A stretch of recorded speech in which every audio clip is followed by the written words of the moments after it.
आचार्य देवो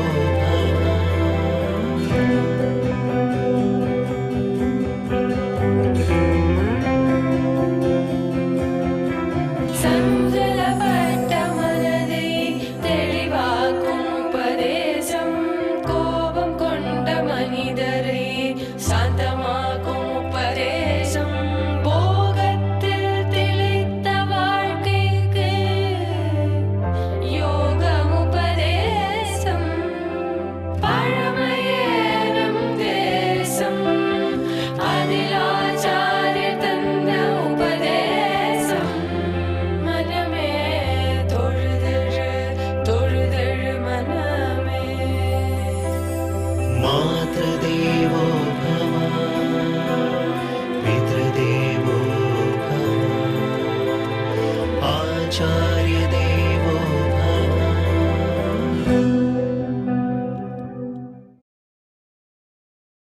சம்ஸ்கிருத வேதம்ங்கிறது பெருமாள் புறப்பாட்டும் போது பின்னால் வருகிறது. ஆனால் ஆழ்வார்களுடைய வேதம்ங்கிறது புறப்பாட்டும் போது முன்னாடி போகிறது.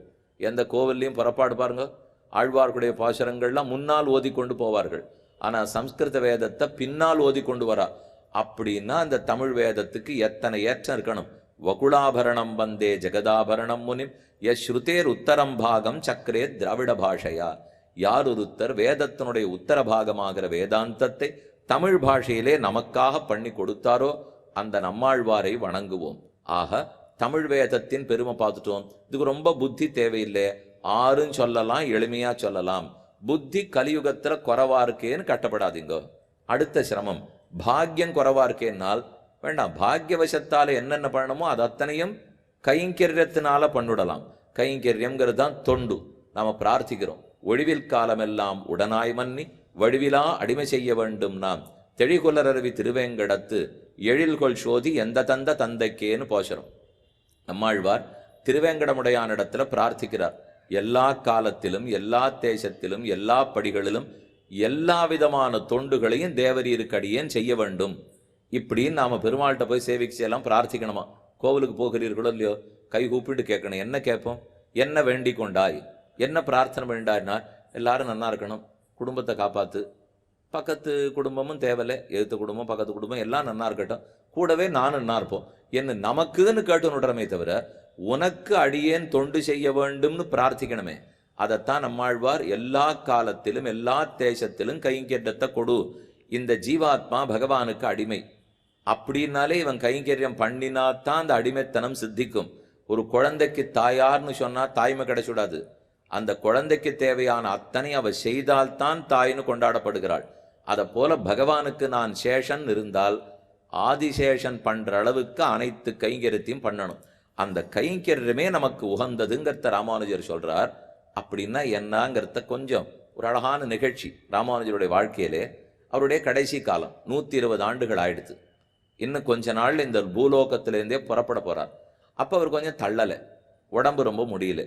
சிஷ்யர்கள்லாம் கேட்குறா, கடைசி காலம் நெருங்கிறது, எங்களுக்கு நல்லதா இருக்கக்கூடிய ஒரு வார்த்தை சொல்லணும், நாங்கள் ஞாபகம் வச்சிருந்து இனிமே வாழ்க்கை நீர் இல்லாட்டா கடைப்பிடிச்சாகணுமோ இல்லையோ, நமக்கு அந்திம காலத்துக்கு தஞ்சமாயிருப்பது ஒரு வார்த்தை அருளி செய்ய வேண்டும், கடைசி காலத்துக்கு தஞ்சமான ஒரு வார்த்தை சொல்லுவோன்னு கேட்கிறார்.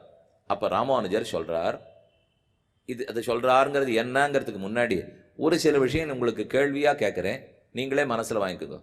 நன்னா பரீட்சைக்கு படிக்கணும், விழுந்து விழுந்து படிக்கணும், இரவு பகல் இல்லாத படிக்கணும், சோறு தண்ணி இல்லாத படிக்கணும். இப்படின்னு சொன்னால் உங்களுக்கு பிடிக்கிறதா? அதை விட்டுட்டு போ 98 100 வாங்கிவிட்டேன், வாங்கினத்துக்கு நன்னா சந்தோஷப்படுறேன், அதுக்காக சக்கரமங்கல் பண்ணி சாப்பிட்றேன், நிருபர்கள்லாம் வந்து பேட்டி கன்றா, இது அனைத்து என்னுடைய தாயார் தகப்பனாருடைய உதவியால் தான் நடந்தது, எங்கள் பெருமாளால் நடந்தது அப்படின்னு அவர்களுக்கெல்லாம் பேட்டி கொடுக்குறேன், அரசாங்கத்திலேருந்து உனக்கு இந்த பரிசு அந்த பரிசுன்னு சொல்கிறா. இதெல்லாத்தையும் அனுபவிக்கிறது உங்களுக்கு பிடிச்சிருக்கா? நான் முதல்ல சொன்னது எல்லாமே இரவு பகலாக படிக்கணும், சோறு தண்ணி இல்லாத படிக்கணும், ரொம்ப உழைக்கணும், படிக்கணும். அடுத்தது சொன்னது எல்லாமே அப்படி படிச்சிருந்தால் 98 100 வரும், நிருபர்கள் வருவா, சக்கர பொங்கல் கிடைக்கும், பரிசுகள்லாம் கிடைக்கும், சந்தோஷமாக இருக்கும், மாலை மரியாதையெல்லாம் கிடைக்கும். இந்த ரெண்டில் சொல்லச்சேவே உங்களுக்கு எது பிடிச்சிருக்கு? கண்டிப்பாக ரெண்டாவது தான். முதல்ல எங்கேயானு பிடிக்க போகிறதா? இன்னைக்கு கார்த்தால ஒரு கோவிலுக்கு போயிருந்தேன், ஹனுமார் சன்னதி, பெரிய ஹயகிரிவர் சன்னதி, ஹனுமார் சன்னதியெல்லாம் இருந்தது. சன்னதி முழுக்க சொவுறு முழுக்க என்னமோ எண்ணிக்கையாக எழுதி வச்சிருந்தது. 165, 377, 340, 188. என்னதுன்னால் தனக்கு எத்தனை மதிப்பெண் வேணும்னு முதற்கொண்டு இலக்கத்தில் எழுதப்பட்டிருந்தது.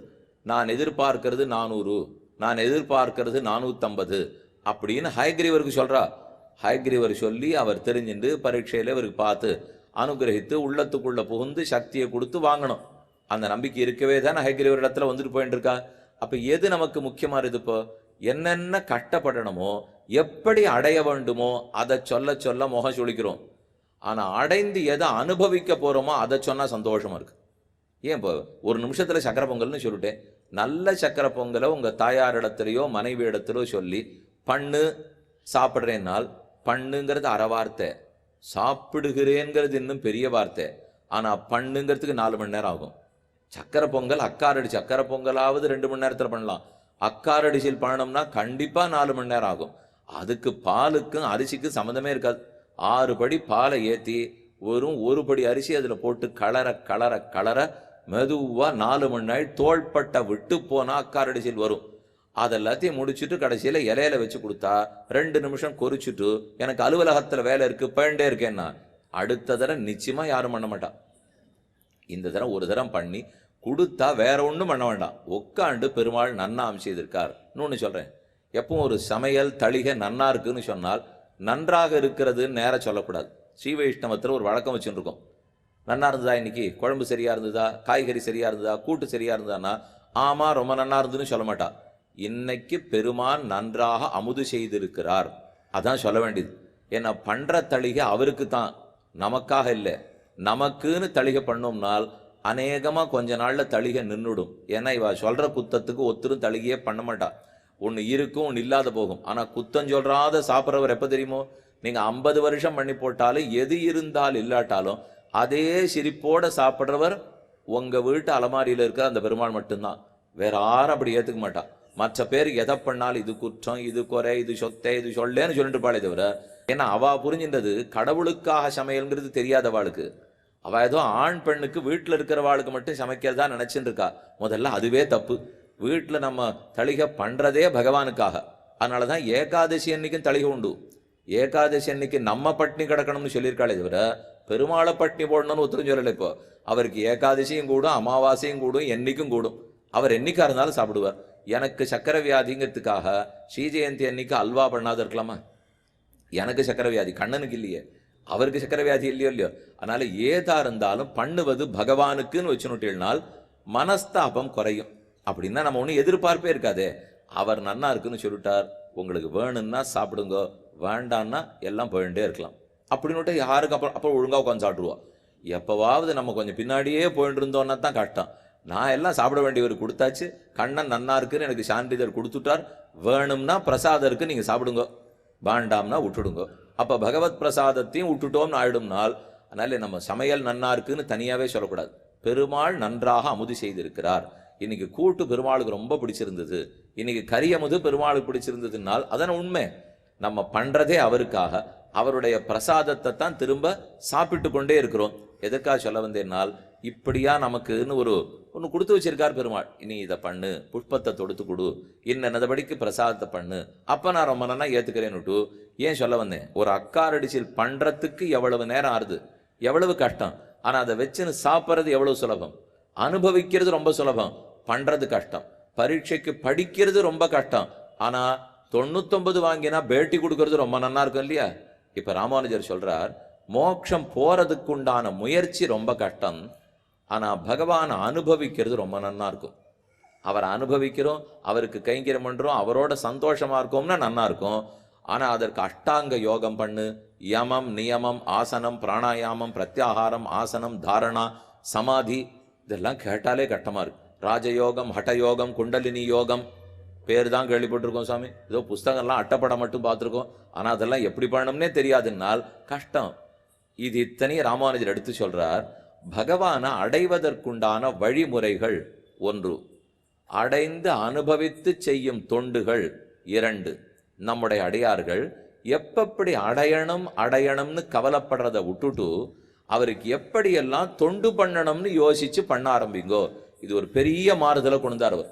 ஏன்னா ராமானுஜருடைய காலம் வரைக்கும் எப்படி அடையணும், அதற்குண்டான முயற்சி என்னங்கிறதுல தான் புத்தி போயிருந்தது. யோகம் பண்ணணுமா, தியானம் பண்ணணுமா, நியமம் பண்ணணுமா, இந்திரியங்கள் அடக்கணுமா என்றெல்லாம் நினைச்சிட்டு இருந்திருக்கா.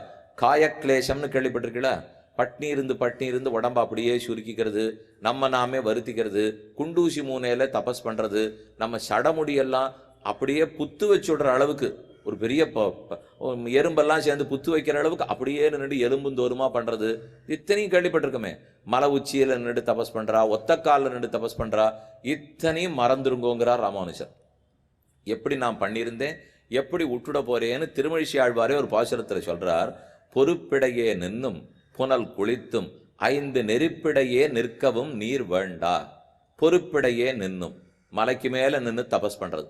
புனல் குளித்தும், தண்ணீருக்குள்ள இருந்து எல்லா புனித நீரையும் ஆடிட்டு வர்றது.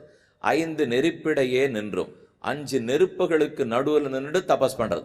இது ஒண்ணுமே பண்ண வேண்டாங்கிறார். பொறுப்பிடையே நின்னும் புனல் குளித்தும் 5 நெருப்பிடையே நிற்கவும் நீர் வேண்டா. பின் என்ன செய்ய வேண்டும்னால், 2 புஷ்பத்தை எடுத்து பெருமாள் திருவடிகளுக்கு அர்ச்சனைன்னு போடு. இது இத்தான கஷ்டமும் விலகி போடும். இதெல்லாம் நீ பண்ணவே வேண்டாம். ஆனா உனக்கு வேற வேலை வந்துடும். இப்போ கைங்கரியம் கைங்கரியம் கைங்கரியம். அப்ப கைங்கரியம்ங்கிறது வழி அல்ல, அடைந்து அனுபவிக்கும் இன்பம். அதை பாருன்னுட்டார்.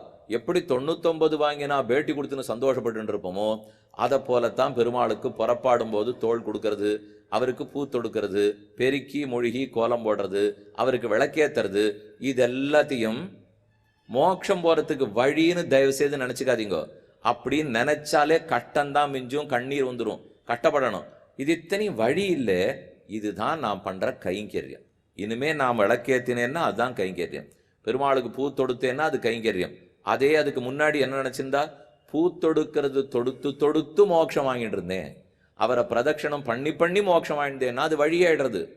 ஆனா வழின்னு சொன்னாலே கட்டம்னு இப்பதானே பார்த்தோம். ஆனா அடைந்து அனுபவிக்கிறது நன்னா இருக்குமோ இல்லையோ. அதனாலதான் ராமானுஜர், நீங்க இனிமே உபாயத்தை பார்க்காதீங்கோ, அடையிற வழியை பத்தி கவலையப்படாதீங்க. நம்ம கேட்டோம், அப்படின்னா அடையிற வழி நம்ம படிக்கவே வேண்டாங்கிறீரா? அப்ப 99 படிச்சாத்தானே 99 கிடைக்கும். 99 வாங்கின பிற்பாடு, 100க்கு 100 வாங்கின பிற்பாடு பேட்டி கொடுக்கலாம்.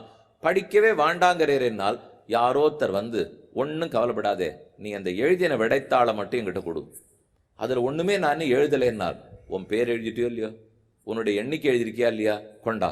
இல்லை முதல் கேள்விக்கு கூட பதில் எழுதலைன்னா வேண்டாம், நீ அப்படியே காலியாக அந்த காகிதத்தை என்கிட்ட கொடுத்துரு.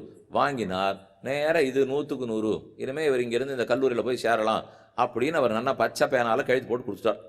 கொடுத்தாச்சுன்னா இடம் கிடைச்சாச்சு இல்லை. இப்போ அப்போ இனிமே இவர் செய்ய வேண்டியது என்ன, வந்திருக்கிற கல்லூரிக்கு எப்படி பெருமை சேர்க்கணும்னு யோசிக்க வேண்டியதான். என்ன கீழே இருக்கிற வேலை உனக்கு இல்லைன்னு சொல்லிட்டாரோ இல்லையோ. அதே போல பகவானும், நீ சரணம்னு வந்துட்டியானால் மற்ற மார்க்கம் எதை பற்றி நீ கஷ்டப்பட வேண்டாம். மோட்சம் அடைச்சின்னு போகிறதுக்கு நான் உறுதி கொடுத்துடுறேன். ஆனால் அது வரைக்கும் இந்த பூலோகத்தில் இருக்கிறச்சே கைங்கரியத்தை பண்ணிட்டே இரு. அதனால இப்போ வழிமுறைகளில் கண்ணை வைக்காதீங்கோ, அடைந்து அனுபவிக்கிறத பாருங்கோ, நிறைய தொண்டு செய்யறத பாருங்கன்னுட்டா ஒரு வேலை ஓஞ்சி போச்சு. நமக்கு இனிமே இந்த கஷ்டம்லாம் இல்லை. இப்போ நேர பெருமாளுக்கு தொண்டுக்கு வரலாம். ஆனால் லோகத்தில் பெரிய ஆபத்தே, வழி எங்கிட்டயே இல்லை, ஆனால் அனுபவம் மட்டும் எங்கிட்ட இருக்கும்னால் சுலபத்தில் நம்ம மனசு அதை ஏற்றுக்காது. நம்ம எல்லாரும் வேலைக்கு போயிட்டு இருக்கோம். மாதத்துக்கு 10,000 ரூபா சம்பளம், 20,000 ரூபா சம்பளம், 30,000 ரூபா சம்பளம், 80,000 ரூபா சம்பளம். அவரவர்களுக்கு தகுந்து, படிப்புக்கு தகுந்து, வேலைக்கு தெரிஞ்சு சம்பாதிச்சுட்டு இருக்கோம், பண்ணிட்டு இருக்கோம் இல்லையா. இது எதற்காகன்னு கேட்டால் குடும்ப போஷணத்துக்காக, குடும்ப காப்பாற்றுறதுக்காக பண்ணுறோம். ஒருத்தர் சம்பளம் கூட போகிறல சுவாமி. ஆண் பெண் 2 பேரும் வேலைக்கு போனால் தான் இப்போ முடியவே முடியாது. அதனால் 2 பேரும் போயிட்டு இருக்கோம்னு சொல்கிறோமே. திடீர்னு ஒருத்தர் வந்து, உனக்கு என்ன சம்பளம் இருந்தால் குடும்பம் நன்னா நடக்கும்? நான் அவர் சொன்னேன், ஒரு 22,000 ரூபாய் இருந்தால் குடும்பத்தை நன்னா நடத்திடுவேன் அப்படின்னு அவருக்கு பதில் சொன்னேன். அவர் உடனே சொன்னார், மாதந்தோறும் 1ஆம் தேதி எனக்கு உனக்கு 23,000 ரூபா அனுப்பிச்சுட்றேன், நீ நேரம் இனிமேல் என்னோட வந்துடணும், நான் எந்தெந்த கோவில் கை காட்டுறேனோ அங்கெல்லாம் கைங்கரியம் பண்ணிட்டு இருக்கணும், 1ஆம் தேதியான உனக்கு சம்பளம் போடும் இப்படின்னு சொன்னால் எத்தனை பேர் ஆமாம்னு உடனே ஒத்துப்போம்? தேவை 22,000க்கு தானே சாமி அலைஞ்சிட்டு இருந்தீர், அதை வேண்டான்னு தெய்வமே சொல்லிட்டார். இனிமே உனக்கு 1ஆம் தேதியானா கொடுத்துருவோம்னால் உடனே எத்தனை வெவ்வேறு கேள்வி கேட்க ஆரம்பிப்போம் தெரியுமோ. அது சரி, இப்போ கொடுப்பார், எப்பவும் கொடுப்பாரோ? இந்த முதலாளி எப்பவும் கொடுப்பார் நம்புறான். ஆனால் அந்த முதலாளி எப்போ, இந்த முதலாளி இருப்பாரா இல்லையானே தெரியாது நாளைக்கு. ஆனால் அவர்கிட்ட வேலை கண்டிப்பாக உறுதியாக உண்டு நம்புகிறோம். ஆனால் பகவான் கொடுக்குறேன்னுட்டா ஒத்துக்க மாட்டோம். அடுத்தது சொல்லுவா, அது அவர் கொடுப்பார் சுவாமி, இருந்தாலும் உத்தியோகம் புருஷ லட்சணம் இல்லையோ. உத்தியோகம் போயிட்டு இருந்தா தானே எல்லாருமே ஒத்துப்பா. மனைவி மக்களுக்கே அப்புறம் இவர் என்ன பிரயோஜனமே இல்லாத ஆணா இருக்காரே நினைச்சுனுட்டா. வெறுமே ஏதோ கைங்கரியம் இருக்கார், ஏதோ 1ஆம் தேதி சம்பளம் வருது, உழைப்பே இல்லையேனால் இப்ப நிஜமா நம்ம உழைச்சு முன்னுக்கு வரணும்னு நினைச்சுட்டு இருக்கோமா, பணம் வேணுமே நினைச்சுட்டு இருக்கோமா, யாரானு கொடுத்துட்டா தேவையில்லை நினைக்கிறோமா? நமக்கே பதில் தெரியாது. ஏன்னா நமக்கு என்னென்ன தேவையோ அதை பகவான் கொடுத்துடுறேன், பேசாம நீ தியானமே பண்ணிட்டு கைங்கரியமே பண்ணிட்டு இருந்தால் நமக்கு பதில் சொல்லவே தெரியாது, முழிப்போம். ஏன்னா இப்படியே போய் போய் பழகின்னு இருக்கு. அவரே வந்து தரேன்னு சொன்னா கூட ஒத்துக்க மனசு வரலையோ இல்லையோ. அப்ப லௌகிகத்தின் பக்கமே புத்தி போறது, அது வேண்டான்னு அவரிடத்துல புத்தி சுலபத்துல வரமாட்டேங்கிறது. இதனாலதான் ராமானுஜர் சொன்னது புரியறது கொஞ்சம் கஷ்டமா இருக்கலாம். வழிமுறைகளை பத்தி கட்டப்படாதீங்கோ, அவர் கொடுத்துருவார். ஆனால் அவருக்கு தொண்டு செய்வதை பத்தியே யோசிங்கோனால் அதுக்கு மனசு வரணும் இல்லையோ. அதுதான் இந்த கலியுகத்துக்குன்னு வர வேண்டியது. ஒரு பக்கம் அந்த வழின்னு யோசிச்சுட்டு இருக்கியே, உன்னால தியானம் பண்ண முடியுமான்னு கேட்டா முடியாதுங்கிறான். இப்ப பேச்சு என்னன்னால், எனக்கு எப்ப பார்த்தாலும் அந்த 98 அடுக்கிறதுக்கு நன்னா படிக்கிறத பத்தி பேசுறது பிடிச்சிருக்கு, படிப்பீரான்னு கேட்டா புஸ்தகத்தை எடுத்த உடனே தூக்கம் வந்துடுறது. அதை பண்ணவே முடியல. சரி, அதுதான் முடியலையே ஒன்னாலே, நான் கொடுத்துட்றேன்னு ஒருத்தர் சொன்னா, அது நானா படிச்சு வந்தா தானே நல்லா இருக்கும். அப்படின்னா இதுக்கும் வழி இல்லை அதுக்கும் வழி இல்லைன்னா என்ன பதில் தான் சொல்றது சொல்லுங்க. அப்ப நாமோ லோகத்துல உழைக்கிறதுக்கு முடியல, மோட்சம் போறதுக்கு வழியை கண்டுபிடிக்க தெரியல. சரி, நான் அதுக்கு வழியா இருக்கேன், சரணாகதி பண்ணு, நானே உனக்கு கொடுத்துட்றேன்னு சொன்னால் உறுதி வரமாட்டேங்கிறது, நம்பிக்கை வரமாட்டேங்கிறது, விசுவாசம் வரமாட்டேங்கிறது. அது வரணும். அப்ப ராமானுஜர் நமக்குன்னு சொன்னது, வழிமுறைகளை பத்தி கவலைப்படாதே, பகவானே மோட்சம் கொடுத்துருவார். அப்ப நீ நினைக்க வேண்டியதெல்லாம் இன்னும் எப்படி தொண்டு தொண்டு தொண்டு, மேல மேலே எப்படி கைங்கரியத்தை பண்ணலாம்னே நினைத்து கொண்டிரு. ஏன்னு கேட்டோம். கைங்கரியம் பண்றதுனாலே உன் உடல் எதற்காக படைக்கப்பட்டதோ அந்த பயனுக்கு உட்படுத்துகிறாய். இந்த உடலை பரோபகாரார்த்தம் இதம் சரீரம்னு சொல்லுவார்கள். பிறர்களுக்கு உபகாரம் பண்றதுக்கு தான் இந்த உடலையே பகவான் கொடுத்துருக்கார். நாமே நன்னா 5 விரலை வச்சு உருட்டி உருட்டி வாயில போட்டுக்கிறதுக்காக மட்டும் இல்லை, இந்த கைகால்களை கொண்டு பெரத்தியாருக்கு உபயோகப்படணும், பெரத்தியாருக்கு உதவணுங்கிறதுக்காக கொடுத்துருக்கார். ஆனா அந்த உதவியே பண்ணாம நமக்கு நாமே உதவினுட்டோம்னால் அப்ப செய் நன்றி மறந்தவர்கள் ஆயிட மாட்டோமா? செய் நன்றி கொன்றாலே என்னன்னி கொன்னார்க்கும் உய்வுண்டாம், உய்வில்லை செய் நன்றி கொன்ற மகர்க்கு. இந்த உடம்ப பகவானிடத்துல வாங்கினுட்டு, நம்ம வாழ்க்கையெல்லாம் அவரிடத்துல வாங்கினுட்டு, ஆனா அவர் விருப்பப்பட்டபடி ஒருத்தருக்கும் உழைக்காத மட்டும் இருந்துட்டேனால் அப்ப இது எதற்காக அவர் கொடுத்துருக்காரோ நான் அந்த பிரயோஜனப்படுத்தலேன்னு அர்த்தம். ஒருத்தர் என்கிட்ட உதகமண்டலத்துல ஒரு பெரிய மாளிகை வச்சிருக்கார். அவர் என்ன அங்கே கொண்டு நீர் போய் உட்காந்துக்கும், அதை ஜாகிரதையாக பார்த்துக்கும், நன்னா நீர் அனுபவிச்சுக்கலாம், ஆனால் ஜாகிரதையாக தொடச்சி பெருகி பார்த்துக்கணும், என்னது வீடு ஞாபகம் வச்சுக்கணும் அப்படின்னு சொன்னார். போனேன், நன்னா தொடச்சி மெருகி பண்ணிவிட்டு நான் அதை வாடகைக்கு விட்டு சம்பாதிக்க ஆரம்பிச்சிட்டேன். அது அவருது, ஆனால் அது என்னதுன்னு நினச்சி விட்டுட்டு இருந்தா சரி, விட்டதோடு இருக்கட்டும். கூடவே அந்த சுவாமி ஒரு நாள் வந்தார். யார் முதலாளியோ அவர் வரச்சே சொல்லிட்டு வர வேண்டாமா, நான் எல்லாருக்கும் இப்போ வாடகைக்கு விட்டுருக்கிறச்சே நீர் பாட்டுக்கு திருதுப்புன்னு வந்து நின்னா உண்மை எப்படி உள்ள விட முடியும்னா அவர் நிஜமாவே அதிர்ந்து பட மாட்டார்.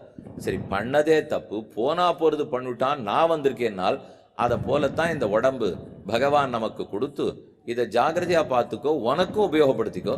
நன்னா பெரத்தியாருக்கு உழைக்கணும்னு சொல்லச்சே பண்ணாமல் எனக்கு எனக்கு எனக்குன்னு வச்சுனுட்டு என் உறவுக்காரா, என் உற்றார், என் நண்பர்கள் எல்லாருக்கும் வாடகை விட்டுட்டேன். இந்த உடம்பு நமது மட்டுமில்லை, இத்தனை பேருக்கு செஞ்சுட்டு, ஆனா பகவானுக்கும் அவன் தொண்டர்களுக்கும் செய்யாமல் இருந்தால், ஏன் பகவானே வந்து நான் உனக்குள்ள உட்காண்டிருக்கேன்னு என்ன திரும்பி பாப்பியான்னா பார்க்காம வேற இருந்துட்டோம்னால் அப்ப சொத்து அவரதை வாங்கினுட்டு நமக்குன்னு உபயோகப்படுத்திட்டு செய் நன்றி மறந்துட்டோன்னு அர்த்தம். அதனாலதான் கை காலெல்லாம் வலிக்கிறது, அதனாலதான் அடிக்கடி வியாதி வருது, அதனாலதான் இனம் புரியாத சிரமங்கள்லாம் ஏற்படுறது. ஏன் ஏன் யோசிச்சுட்டே இருப்போம். ஏன் என் உடம்பாடு இது மாற்றி அது மாற்றி அது மாற்றி படுத்துட்டே இருக்கேன்னால், ஒன்றும் ஒழுங்காக சாப்பிட்ருக்க மாட்டோம், தூங்கியிருக்க மாட்டோம், ஒழுங்காக உடற்பயிற்சி பண்ணியிருக்க மாட்டோம். இது நேர்காரணம். இதை தவிர கொஞ்சம் குறுக்கு காரணம் வேணும்னால் அதை என்ன உபயோகப்படுத்தணுமோ அதை பண்ணாமல் இருந்திருப்போம்.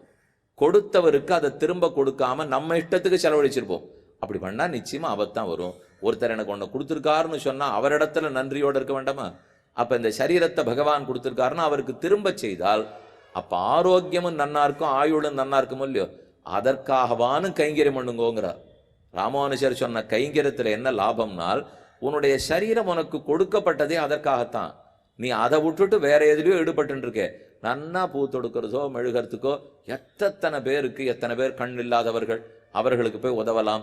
எத்தனை பேர் கால் இழந்தவா, போய் உதவலாம், புத்தி சுவாதீனம் இல்லாதவா உதவலாம். இதெல்லாம் நமக்கு நன்னா இருக்கே. எது நம்ம கிட்ட நன்னா இருக்கோ, எது யார்கிட்ட நன்னா இல்லையோ அதை அவர்களோட பகிர்ந்துக்கிறதுக்கு தான் நம்ம இருக்கோம். இந்த உலகமே பகிர்ந்து பிரிச்சு கொடுக்கறதுக்காகத்தான் பகவான் பண்றார். ஒருத்தர்கிட்ட நிறைய பணம் இருக்கா, அதை அவர் இன்னொருத்தர்கிட்ட கொடுக்கணும்னு அர்த்தம். ஏன் அவருக்கு அது இருந்திருக்கலாம் என்னால், ஏதோ அவருக்கு பழைய காலத்துல புண்ணியம் இல்லை, அந்த சுகிருத்தம் இல்லாதனால பணம் இல்லை அவர்கிட்ட, அது இல்லாதனால அவருக்கு ஒன்றும் பெரிய ஆற்றல்லாம் இல்லை, அது நம்மகிட்ட இருக்கோ இல்லையோ, அதை பகிர்ந்துக்கணும். இந்த பகிர்தல்ங்கிறது தான் கைங்கரியம். கைங்கரியமண்ணுன்னு ஏன் சொல்றாள்னால், நம்ம சரீரம் எதற்கு படைக்கப்பட்டதோ அதற்காக உபயோகப்படுத்தலாம் என்பதற்கும் ஆச்சு. இன்னொன்று, கைங்கரியம் பண்ண புத்தி எங்கேயும் ஓடாது. பேசாமல் உட்காண்டிருந்தோம்னால் ஆங்கிலத்தில் ஒன்று சொல்லுவாள் இல்லையோ, வெறுமை இருக்கிறவனோட புத்தி சாத்தானின் பாசறை அப்படின்னு ஆங்கிலத்தில் எப்போ ஒன்று சொல்லுவாள் இல்லையோ, அதை போல் நம்ம வெறுமை உட்காண்டிருந்தோன்னா இந்த புத்தி எப்படி போகும்னே தெரியாது. அதே நன்னா உழைச்சி கைகால பகவானுடைய கைங்கரியத்தில் ஈடுபடுத்திட்டோம்னால் வாயார பாடு, ஆடுற ஆட்டத்துக்கு கும்பிடுன்னு அட்டமிட்டாடி. ஆழ்வார் எப்படி ஆடணும்னு நமக்கு சொல்லிக் கொடுக்குறார். பஜனை பண்ணச்சே விதியார ஆடணுமா, தலையினோடு ஆதனந்தட்ட தடுகுட்டமாய் பரவாதார். தலை வந்து காலில் தட்டணும், கால் போய் தலையில முட்டணும், குட்டிக்கரணம். அதை போல குட்டிக்கரணம் போட்டு ஆடு. இவ்வளோ பெரிய நகரத்தில் வெக்கமா இருக்கேன்னால், வெக்கப்பட்டா பக்தியே வராதுன்னுட்டாரு. நீ வெட்கப்பட்டுண்டா வீட்டுக்குள்ளே உட்காண்டு, அதுக்கு பக்தியும் வராது, ஒன்றும் வராது. உன் தந்தையனுடைய பேரை சொல்றதுக்கு நீ எதுக்கு வெட்கப்படுற? இப்போ அச்சுதா அனந்த கோவிந்தான்னு வசந்த குரல்ல கத்துறதுக்கு நான் வெட்கப்பட தேவையில்லை. என்னுடைய தந்தையின் பெயரை சொல்வதற்கு நான் வெட்கப்படுகிறேன்னா குற்றம் என் பேரில். அதனால தான் அது சொல்லாதே, வெட்கப்படாதே, நன்னா உச்ச குரல்ல சொல்லுங்கிறார். அப்படி ஆட ஆட சாயங்காலம் வீட்டில் போய் படிக்கச்சு அடிச்சு போட்டாலும் தூங்கி போட மாட்டோம். அப்படி இல்லாத வெறும்மா உட்காண்டிருந்தோம்னால் தூக்கம் வராது. தூக்கம் வராட்டா புத்தி என்னென்னமோ யோசிக்கும். 10 வருஷம் முன்னாடி அவர் ஏதோ என்னை விஷாப்பில் இருந்தது, அது என்ன விஷவா இருக்கும் அப்படின்னு அதை பற்றி யோசிக்க போகும். அந்த விஷவு ஞாபகம் வந்த உடனே இப்படி கூட நம்மளை வச்சுட்டாளா, மன அழுத்தம் ஏற்படும், உளைச்சல் ஏற்படும், தளர்ச்சி ஏற்படும். என்ன நடந்ததுன்னே தெரியாது. வைத்தியர்கிட்ட போய் கத்தையாக மாத்திரம் வாங்கி சாப்பிட ஆரம்பிச்சிருவோம். என்னதான் நடந்ததுன்னா வெறுமை இருந்ததுனுடைய ஆபத்து. இது இத்தனை சும்மா இருந்ததுனால வந்ததேனால் வேண்டாம். நன்னா கைங்கரியம் பண்ணுவோம், வாயார பாடுவோம், கைகால்களார ஓங்கி கைங்கரியம் பண்ணுவோம், மனசார நன்னா நினைச்சு தளர்ந்து போடுவோம், தூங்குவோம். அப்ப அந்த கைங்கரியமே முக்கரணத்தையும் நல்ல விதத்தில் ஈடுபடுத்துறதுக்கு உபயோகப்படும். அப்படி அது இல்லாத வெறுமை இருந்தால், நீங்களே கூட ரொம்ப வேலையெல்லாம் ஒன்றும் இல்லை, ஓய்வு பெத்தாச்சு, வயசு 65 ஆச்சு, இப்போ என்ன இப்ப நமக்கு காத்தாலேருந்து சாயங்காலம் வரைக்கும் ஏதான ஒரு வகைமுறைப்படுத்திக்க வேண்டாமா? அந்த நேரமெல்லாம் சேர்த்து ஆன்மீக பணிக்கு செலவழிச்சுட்டால், எல்லாரும் சமம்ங்கிறத சொல்லி கொடுக்க செலவழிச்சால் எங்கேயோ போடுவோம். நம்ம நாடு இப்படியா இருக்கும். இப்போ இந்த நாடு எப்படி இருக்கோமோ இன்னும் ஆன்மீகத்துல ரொம்ப தூரம் வளம் பெற்றுடுவோம். யாரும் வெறுமை மட்டும் இருக்கக்கூடாது, கைங்கரியத்தில் ஈடுபட்டுட்டே இருங்கோ. அப்பதான் கைகாலும் நன்னா இருக்கும், புத்தியும் நன்னா இருக்கும். இதனாலதான் கைங்கரியம் செய்யு ராமானுஜர் சொன்னார். எங்க இருக்கீளோ தயவு செய்து பொறுப்பை எடுத்துக்கோங்க, பொறுப்போட கைங்கரியம் பண்ணுவோம், வேண்டான்னு தட்டி கழிக்க கூடாது. யாரான ஒருத்தர் நல்ல காரியம் பண்ணிட்டு இருக்காருன்னு இருந்தா நம்மால் ஆன கை கொடுக்கணும். நம்மாலேயே அந்த நல்ல காரியம் பண்ண முடியுமா நான் சொல்ல வரல. அது சில பேருக்கு வாய்க்கலாம், சில பேருக்கு வாய்க்காத இருக்கலாம். இப்போ ஒரு இடத்துல ஏதோ ஒரு கோஷாலை இருக்கு, நானா பாத்துக்கிறா அப்படின்னா, இதான் நான் வந்து கொஞ்சம் வாரத்துக்கு ஒரு நாளான்னு செய்யட்டுமா, நீங்களா போய் கேளுங்க. அவர்கள் கூப்பிடலையேன்னு சொல்லக்கூடாது. சரி அவ அதை நடத்திக்கிறாக்கா, நான் போய் என்ன பண்ண போறேன்னு சொல்லக்கூடாது. ஒரு இடத்துல பாகவத சமாராதனம் ததியாராதனை வாரந்தோறும் பண்றாளா, இலைய எடுக்கிறேன், இலைய போடுறேன், எச்ச பெரட்டுறேன், காய்கறி திருத்துறேன், ஏதோன்னு சொல்லிட்டு போகணும். அப்படின்னா தான் இந்த உடம்பு அதில் ஈடுபடும். இங்க இருக்கிற ஒத்தொத்தருக்கும் இல்லை, எனக்கு 80 வயசு ஆச்சு, அதனால இனிமே அதெல்லாம் பண்ண முடியுமா தெரியலன்னா, இதே வார்த்தையை தானே 60லேருந்து சொல்லணும் வந்திருக்கும். 60 பண்ண முடியலையேன்னு சொல்ல ஆரம்பிச்சு 80 வரைக்கும் சொல்லி 90 வரைக்கும் சொல்லிட்டோம்னால் அப்படி இருக்கக்கூடாது. எந்த வயசுலையும் நம்மால் ஆன சிலதை பண்றதுக்கு முடியும். நம்ம பொறியியல் வல்லுநராக இருக்கலாம், நீங்க கட்டட கலைஞராக இருக்கலாம், வரைபட கலைஞராக இருக்கலாம், அது எதுவோ அது பகவானுக்கு உபயோகப்படணும். நீங்க என்ன ஆற்றலை வளர்த்து கொண்டிருக்கிறீர்களோ அந்த ஆற்றலை இறைப்பணிக்காக உபயோகப்படுத்திட்டாலே அப்பதான் பகவான் அதை ஏற்றுக்கொண்டு சரி நாம கொடுத்ததுக்கு திருப்ப நமக்கு நல்லது செஞ்சுட்டான். இதனாலதான் கைங்கரியம் பண்ணுன்னு சுவாமி சொன்னார்.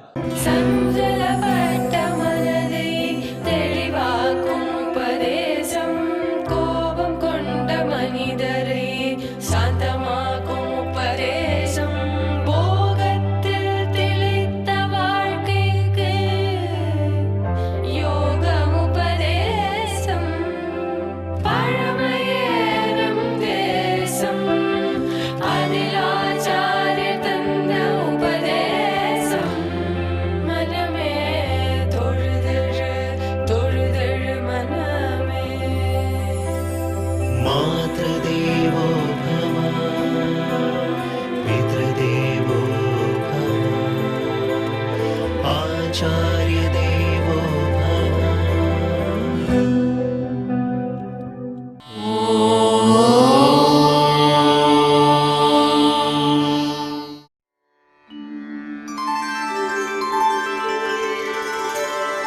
विना व्यङ्कटेशं ननाथो ननाथः सदा व्यङ्कटेशं स्मरामि स्मरामि। हरे व्यङ्कटेश प्रसीद प्रसीद।